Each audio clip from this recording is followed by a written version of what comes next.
자, 할렐루야. 자, 오늘은 하나님의 자녀됨에 대해서 두 번째 시간을 가지겠습니다. 고린도 후서에 있는 말씀을 갖고 여러분들에게 말씀을 드리고자 합니다. 자, 고린도 후서 6장 14절에서 18절 말씀입니다.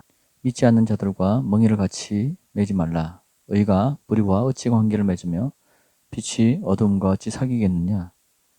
그리스도가 벨리알과 어찌 조화를 이루며 또한 믿는 자가 믿지 않는 자와 어떤 부분을 같이 하겠느냐. 하나님의 성전과 우상들이 어찌 일치하겠느냐. 이는 너희가 살아계신 하나님의 성전임이라. 하나님께서도 말씀하시기를 내가 그들 가운데서 살 것이며 그들 가운데서 다닐 것이며 나는 그들의 하나님이 되고 그들은 나의 백성이 되리라. 그러므로 주가 말하노라. 너희는 그들에게서 나와 따로 있고 더러운 것을 만지지 말라. 그리하면 내가 너희를 영접할 것이며 또 나는 너희에게 아버지가 되고 너희는 내 아들들과 딸들이 되리라. 전능하신 주가 말하노라 하셨느니라. 자, 고린도후서에 나와 있는 말씀을 통해서 하나님의 자녀 되심이 무엇인지 살펴보겠습니다. 지난 시간에는 우리가 영접하는 자, 곧 그 이름을 믿는 자들에게는 하나님의 자녀가 되는 권세를 주셨으니 이는 그 이름을 믿는 자들에게 말한 것이다. 이렇게 말씀을 드렸죠. 보십시오. 그 이름을 믿는 사람들에게니라. 이들이 곧 하나님에게 난 사람들이라. 자, 오늘 이 시간은요. 자, 나는 너에게 6장 18절 너에게 아버지가 되고 너희는 내 아들들과 딸들이 되리라. 내 자녀들이 되리라. 이 말씀하고 똑같은 거죠. 자, 우리가 하나님의 자녀가 되는 것은 고린도전서의 말씀 보면 믿는 자와 믿지 않는 자들에 대한 이야기를 하고 있습니다. 믿지 않는 자들과 멍에를 같이 매지 말라. 의가 불의와 어찌 관계를 맺느냐. 이 말의 뜻을 우리가 한번 좀 더 깊이. 자, 의와 불의가 관계를 맺을 수가 없고 빛과 어둠이 사귈 수가 없다. 어둠이 있는 곳에 빛이 오면은 어둠은 도망간다. 서로 이렇게 같이 존재할 수가 없다는 것이죠. 자, 근데 우리가 오늘날 참 이상한 일들이 일어나고 있습니다. 불교에서 불교와 기독교가 같이 연합하고 천주교가 불교와 연합하고 천주교가 모든 종교와 연합하는 일들이 그들이 내거는 이름이 있습니다. 평화라는 이름으로 연합을 하고 있습니다. 여러분, 지금 현 정부를 좀 비판하겠습니다. 여러분, 잘못된 것은 잘못됐다고 말하는 것이 또 하나님께서 원하시는 것입니다. 하나님의 의입니다. 하나님의 정의를 수호하시는 분이십니다. 공의의 하나님이십니다. 즉, 이 나라가 공의롭게 모든 일들을 행하지 않습니다. 공산주의의 어떤 사상들이 이 나라에 들어오고 있고, 뭐 남침이 아니다, 북침이 아니다, 남침이었다 이렇게는 말을 못하니까 서로 책임이 있다 이런 헛소리를 하고 있습니다. 지금 우리나라 정부가. 자, 이상하게 이런 일들이 자꾸 일어나고 있습니다. 사람들이 혼란스러운 그런 시기죠. 많은 그리스도인들도 이것에 동참해서 옳다 이야기하는 사람들도 있고요. 또 하나님의 자문의 말씀을 보면은 선한 것을 가지고 악하다 하거나 악한 것을 가지고 선하다 하면 의인을 가지고 악인이라 하고 악인을 가지고 의인이라 이렇게 하면 하나님께서 둘 다 가증히 여기신다. 그래서 우리가 하나님의 뜻을 제대로 알지 못하면요, 하나님께서 우리를 심판하십니다. 우리를 버리십니다. 하나님, 그거는 죄입니다. 쉽게 말해서. 그래서 우리가 하나님의 뜻을 온전히 알기 위해서는 하나님 마음을 알기 위해서는 하나님 말씀을 보아야 된다. 영적 분별력은 어떻게 오냐면요, 하나님 말씀을 듣고 깨닫고 귀 기른 자에게 영적 분별력이 온다는 것입니다. 하나님 말씀에 귀 기르지 않으면은 영적 분별력이 절대로 오지 못합니다. 올 수가 없습니다. 그래서 우리가 근데 많은 사람들이 오늘날 그리스도와 벨리알이 조화를 이룬다고 이야기하고요.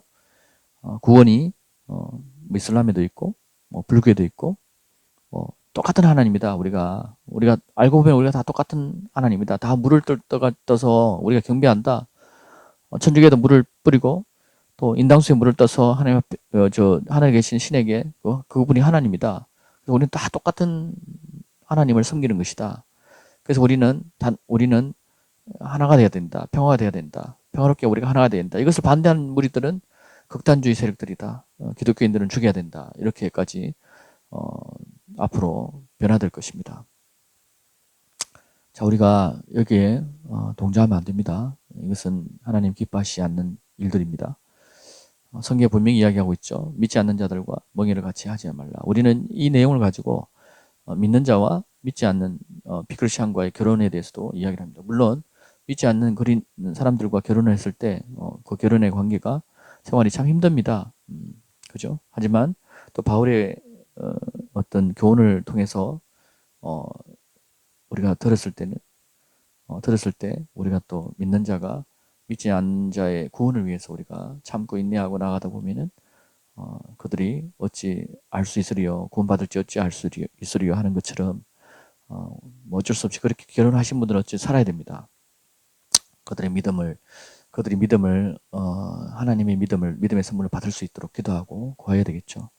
자, 어쨌든 이 내용은요, 그런 내용보다는 그리스도와 우리가 믿는 자와 믿지 않는 어떤 특별히 어떤 그 천주교와 뭐 기독교가 연합한다든지 뭐 불교와 뭐 기독교가 연합한다든지 이런 일들에 대한 이야기가 더 가깝다고 저는 생각합니다. 하나님의 성전과 우상들이 어찌 일치하겠느냐 이런 내용들을 계속하고 있죠. 자, 우리가 이 내용들을 좀 더 깊이 있게 이해하려면요, 6장 14절에 나와 있는 말씀들을 이해하면 좀 쉽게 풀린다고 저는 봅니다. 믿지 않는 자들과 멍에를 같이 매지 말라. 이 말씀을 한번 우리가 생각해 봅시다. 깊이. 자, 성경에서 멍에는 무엇을 이야기하는지 한번 봅시다. 자, 여기 뒤에 보면요, 멍에 대한 이해라는 말씀을 제가 정리를 해봤는데요. 자, 마태복음 11장 28절에서 30절에 대해서 나온 말씀입니다. 자, 28절에 보면요, 수고하고 묵은 짐진 자들아 다 내게로 오라. 그럼 내가 너에게 쉼을 주리라. 이렇게 이야기합니다. 나는 마음이 온유하고 겸손하니 내 멍에를 메고 나에게서 배우라. 그리하면 너희가 너희 혼의 쉼을 얻으리라. 이는 내 멍에는 쉽고 내 짐은 가볍기 때문이라고 하시더라. 자, 이렇게 말씀하고 있죠. 자, 멍에 대한 이해를 한번 해봅시다. 자, 수고하고 무거운 짐진 자들아, 주님께서 부르십니다. 우리를 향해서 주님이 보시기에 수고하고 무거운 짐을 지고 있다고 이야기를 하시는 겁니다. 그래서 주님께 오라, 나에게 오라고 이야기하십니다. 그러면은 주님께 가면 어떻게 됩니까? 쉼을 얻는다고 이야기합니다. 안식한다고 이야기합니다. 사람들이 주님께 가지 않죠. 들어도 가고 싶어도 가는 방법을 모르죠. 그리고 세상의 짐 때문에 갈 수가 없어요. 이 세상의 짐이 너무 무거워서, 그 지고 있는 게 너무 무거워서 안 가려고 하는 것이죠. 못 가는 것이죠. 여러분, 소가 이 멍에를 메고 있는데, 자기 혼자 매는 경우도 있고, 이 소가 두 마리가 있습니다. 그럼 두 마리에게 같은 멍에를 메웁니다. 보통 이렇게 밥 깔고 이렇게 할 때. 자, 그럼 그 멍에를 같이 메고 있을 때, 우리가 그 멍에를 이렇게 풀어서 나오려면은 쉽게 나올 수 있습니까? 어렵습니다. 결단이 필요합니다. 우리가 하나님 앞에 이 멍에를 끊을 때는 하나님 앞에 정말로 결단이 필요한 것입니다. 결단하고 하나님 앞에 나아가야 됩니다. 그럴 때 하나님께서 기뻐하시고 우리에게 안식을 주신다는 그 내용인데, 자, 우리가 우리의 이 수고하고 무거운 짐에 대해서 어떻게 우리가 꺼내야 되는지를 한번 봅시다. 11장 29절에 보면요, 예수님에 대해서 이야기합니다. 예수님은 마음이 온유하고 겸손하니 내 멍에를 메고 나에게서 배우라. 자, 우리가요, 주님 보시기에 수고하고 무거운 짐진 자들, 이 우리의 멍에, 이 세상의 멍에를 벗으라는 거죠. 근데 그 벗는 방법이 무엇이다?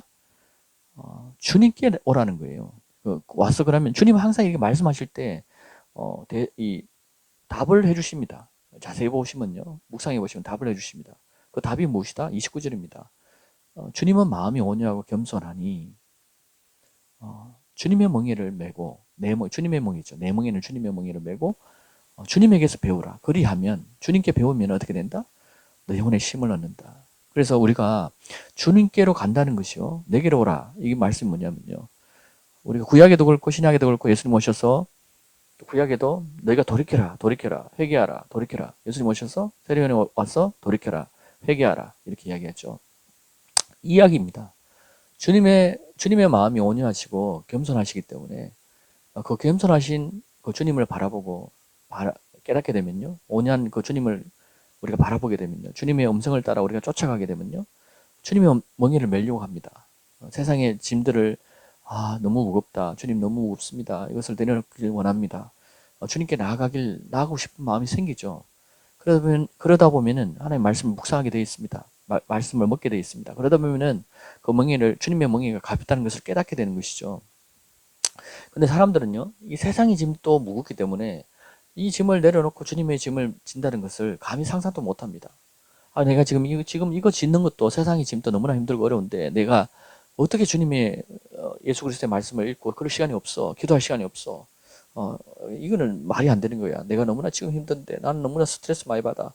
나는 가정일로 너무나 스트레스 많이 받고 나는 내 아내 때문에 내가 스트레스 받고 나는 내 자식들 때문에 죽겠어. 그들을 부양하기 위해서 나는 열심히 살지 않으면 안 돼. 나는 이 모든 일에 나는 내가 가정으로서 책임이 있어. 이런 물론 이것이 잘못된 것은 아니지만 이런 멍에 우리가 갇혀 있다 보면은 주님을 제대로 보지 못합니다. 이런 세상의 둘레에 우리가 잠시 내려놓고 조금 한 대포 내려놓고 주님을 바라봐야 됩니다.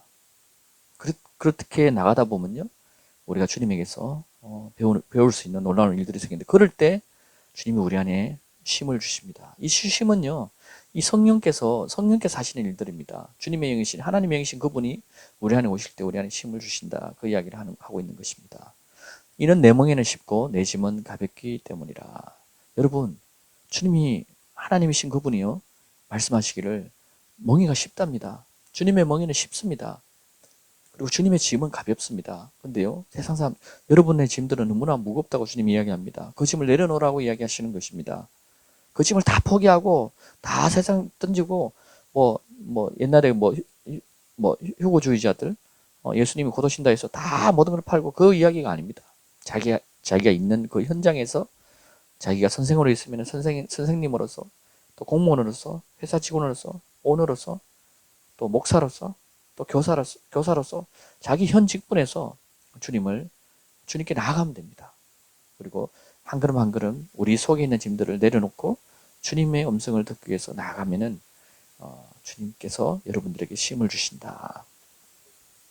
여러분, 이것을 해보셔야 됩니다. 이것을 해보시는 자들이, 이 말씀대로 하는 자들이 쉼을 얻습니다. 말씀대로 하지 않는 자들은요, 주님을 사랑하지 않는다고 성경 말하지 않습니까? 너희가 나를 사랑하면 나의 계명을 내 음성을 두고 따를 것이다. 내 양은 내 음성을 듣는다. 이거 주님의 음성이지 않습니까? 우리는 주님의 음성을 착각합니다. 꿈이나 특별히 주님이 나에게 말씀해 주길 원하신다. 아닙니다. 벌써 말씀을 하고 있습니다. 지금 벌써 말씀을 하고 저 입술을 통해서 여러분들에게 말하고 있습니다. 그것을 여러분들이 받으시면은 여러분들이 쉼을 얻습니다. 주님의 이 쉼은요, 주님의 멍에를 칠 때 세상의 멍에를 내려놓고, 세상의 무거운 짐을 잠시 내려놓고 주님의 주님의 멍에를 지라고 이야기합니다. 주님의 멍에는요, 주님께서 말씀하시기를 쉽다고 이야기합니다. 어렵지 않습니다. 세상 일 얼마나 어렵습니까? 저도 지금까지 세상 일들을 하고 있습니다. 주님의 짐은요, 너무나 가볍습니다. 주님의 말씀을 여러분들이 먹고 깨달으시면 여러분 삶에 안식이 옵니다. 쉼이 옵니다. 그리고 이 힘이 솟습니다. 힘들 때 힘을 주시는 하나님이십니다. 우리 주 예수님은요, 능력의 하나님이십니다. 능력의 하나님에게 우리가 의지하고 나아가면은 우리에게 힘을 주십니다. 자, 이렇듯 이 멍에 대해서 우리가 이렇게 이해를 하고요. 다시 한번 고린도후서 6장 14절에서 18절을 보면요, 믿지 않는 자들과 멍에를 같이 매지 말라. 이 말씀은 뭐겠습니까? 자, 이 멍에는요, 이 세상의 멍에를 말하는 거죠. 믿지 않는 자들과 세상의 멍에를 같이 매지 말라. 그들이 믿는 어떤 종교라든지 우상이라든지 불교라든지 이슬람이라든지 해를 믿든지 달을 믿든지 간에 그들이 믿는 것들과 서로 멍에를, 여러분의 생각을 나누지 말라는 것입니다. 여러분 생각 속에 그것을 더하지 말라는 것입니다. 그것은 다 하나님 앞에 불의한 것입니다. 그래서 의가 불의와 어찌 관계를 맺으며 이렇게 말씀하고 있습니다. 의가 불의와 관계 맺을 수가 없다. 빛이 어둠과 사귈 수가 없다. 그리스도가 벨리알이 조화를 이룰 수 없다. 믿는 자가 믿지 않는 자와 같은 어떤 부분을 같이 할 수가 없다. 하나님의 성전과 우상들, 즉 세상의 것들은요, 하나님 보시기에 우상이라는 것이죠. 이 멍에는요, 이 세상의 멍에로 왔는데, 세상의 멍에는 결국 뭐다? 우상이며 벨리알을 쫓는 것이고 믿지 않는 자들이 행하는 것이고 하나님 보시기에 죄악이고 결국은 이 세상의 멍에다. 믿지 않는 자들이 갖고 있는 이 멍에. 이것을 매지 말라는 것입니다. 여러분 이해되십니까? 이것은 결국은 하나님 앞에 우상들을 섬기는 것이다. 너무나 중요한 것입니다. 여러분들이 이것을 깨달을 때 너희가 살아계신 하나님의 성전임을 깨닫게 되고요. 또 하나님께서 우리 안에 살 것이다. 거할 것이다. 그래서 너희 안에 하나님 나라가 있다. 이 말이 바로 이 뜻으로 우리가 좀 더 깊게 해석할 수 있는 부분입니다. 그들 가운데 다닌다. 하나님께서 우리 가운데 다닌다. 하나님이 우리 안에 있다. 하나님의 영이 우리 안에 있다. 우리가 거듭나는 자들은 어떻게 됩니까? 물과 성령으로 거듭난다고 성경 분명히 이야기하고 있습니다. 물과 성령으로 거듭나게 되면요. 하나님의 영이 우리 안에 있음을 본인 스스로가 깨닫게 됩니다. 본인 스스로가 죄에 대해서 되게 민감해집니다. 예전에는 죄에 대해서 전혀 깨닫지 못한 것들이 조금만 죄를 지어도 주님 앞에 주님이 두려워서 죄를 고백하게 되고 이 죄를 끊어달라고 눈물로 기도하게 되고요. 주님을 찾게 되어 있습니다. 이것이 우리가 주님의 백성들이 이 변화된 DNA입니다. 그렇지 않으면요, 옛날에 어떤 죄나 이런 것들 이렇게 짓고 있는데 뭐 또 짓고 계속 짓는 거죠. 이 변화가 안 됐기 때문에 믿지 않을 때나 똑같은 거죠. 예수님을 알지 못할 때 똑같은 겁니다. 반드시 성경은 거듭나야 된다. 지금 제가 여러분들에게 말씀드리는 이런 첫 번째 이 하나님 자녀에 대한 이야기와 지금 현재 두 번째 여러분들 말씀드린 이 내용은요, 반드시 거듭난 자들에게 이야기하는 것입니다. 거듭난 자들이 들어야 됩니다. 예수 그리스도 이름으로 거듭난 자들. 지금 거듭나지 못한 자들은요, 반드시 거듭나야 됩니다. 그러면 이 말씀이 더 깊이 이해가 됩니다. 거듭남은요, 물과 성령으로 거듭나야 하나님 나라를 간다고 분명히 이야기합니다. 성경은요, 거짓을 말하고 있지 않습니다. 하나님 말씀은 진리입니다. 하나님 말씀을 사랑하는 자들은요, 하나님을 사랑하는 자는 내 말을 듣는다고 했습니다. 물과 성령으로 거듭나라고 하면 물과 성령으로 거듭나면 됩니다. 근데 사람들은 또 물이 무엇이다, 뭐 오만 이야기를 해서 또 미혹들을 이 세상 속에 집어넣습니다. 이게 거짓 선생들과 사꾼들과 이런 잘못된 진리를 가리키는 선생들로 인해서 진리가 왜곡된 것이죠. 물은요, 침례를 말합니다. 예수님도 침례를 받으셨고 제자들도 마찬가지입니다. 그리고 예수님 마지막에 사복음서 끝에 보십시오. 마태복음, 마가복음 이 끝에 보면요, 주님께서 너희는 모든 족속에 가서 침례를 베풀고 또 제자를 삼으라고 이야기하시고 내가 너에게 분부하고 지시한 모든 것을 가르쳐 지키게 하라. 그렇게 말씀하십니다. 믿고 침례를 받는 자는 구원을 얻고 믿지 않는 자는 정죄를 받으리라. 이 말씀을 하십니다. 이 성경은요, 침례에 대해서 분명히 이야기를 합니다. 침례는요, 구원의 표라고 성경이 이야기합니다. 근데 사람들은 요즘에 오늘날 교회들은 깨닫지 못하기 때문에 요돔에 속하면요, 깨닫지 못합니다. 이 말 자체를. 그래서 물은 다른 것이다. 왜냐하면 자기들이 죄 가운데 쉽게 늘 빠져있기 때문에 이거를 그냥 회피하는 방법으로 물은 뭐 이런 것이다. 이거는 그냥 상징이다. 이렇게 이야기를 해버립니다. 나중에 하나님께 받을 그 재앙이, 심판이 얼마나 무서운지를 깨닫지 못하고 그런 말을 하고 있는 것이죠. 자, 우리가 예수 그리스도의 멍에를 져야 됩니다. 예수 그리스도의 멍에는요, 가볍습니다. 쉽습니다. 어렵지 않습니다. 세상 것들은 힘듭니다. 지칩니다. 피곤합니다. 여러분, 어떤 멍에를 지길 원하십니까? 예수 그리스도의 멍에를 지길 원하십니까? 아니면 세상의 멍에를 지길 원하십니까? 세상의 멍에는 우상이라고 이야기합니다. 하나님께서 그것을 싫어하십니다. 자, 우리 모두 예수 그리스도의 말씀에 순종하는 자가 되기를 예수 그리스도 이름으로 축원합니다. 여러분 같이 제가 기도드리겠습니다. 주님, 제가 주님의 멍에를 지길 원합니다. 주님의 멍에는 가벼움을 믿습니다. 쉬움을 믿습니다. 주님, 내가 지금까지 세상의 무거운 멍에를 지어서 너무나 힘들고 지쳐 있었습니다. 주님, 저를 깨닫게 해주셔서 지금 제가 이제 주님의 이 멍에를 지는 기쁨을 누리길 원합니다. 주님, 저를 가르쳐 주시고 저를 인도해 주시옵소서. 주님이 길이십니다. 주님이 진리십니다. 진리 말씀이 내 안에 와서 내가 이 말씀 가운데 승리하며 살아갈 수 있도록 주님, 나를 인도해 주시옵소서. 모든 영광을 우리 주 예수 그리스도 만왕의 왕이신 만주의 주이신 창조주이신 예수 그리스도 이름으로 기도드립니다. 아멘.